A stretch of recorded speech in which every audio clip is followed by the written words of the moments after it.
నాకొక నాకొక అబ్దుల్ కలాం కనిపిస్తుండు. ఒక సునీతా విలియం కనిపిస్తుంది. వీళ్ళంతా ఒక కాబోయే కలెక్టర్లు, ఇంజనీర్లు, డాక్టర్లు.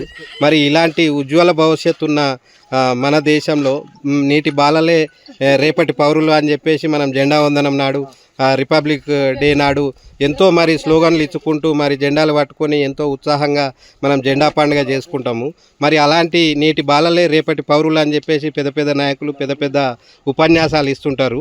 మరి ఇలాంటి నిర్భాగ్యుల యొక్క పిల్లల భవిష్యత్తు మరి ఇట్లే వదిలిపెడదామా? వీళ్ళ బంగారు భవిష్యత్తు కోసము మరి అధికారులు ప్రభుత్వాలు ఏమన్నా చర్య తీసుకుంటుందా? మరి సరైన రోడ్డు లేక, చదువుకోనికి బడి లేక, చూపెట్టుకోనికి ఆసుపత్రులు లేక, వీళ్ళు రాత్రిపూట వండలేక, దోమలల్లా పాములల్లా వండుకోలేక ఈ నిరుపేదలు పడుతున్న కష్టాలు చూడుర్రి. ఈ అమాయకమైన పిల్లలు చూడుర్రి.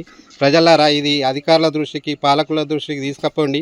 ఈ నేటి బాలలను భారత పౌరులుగా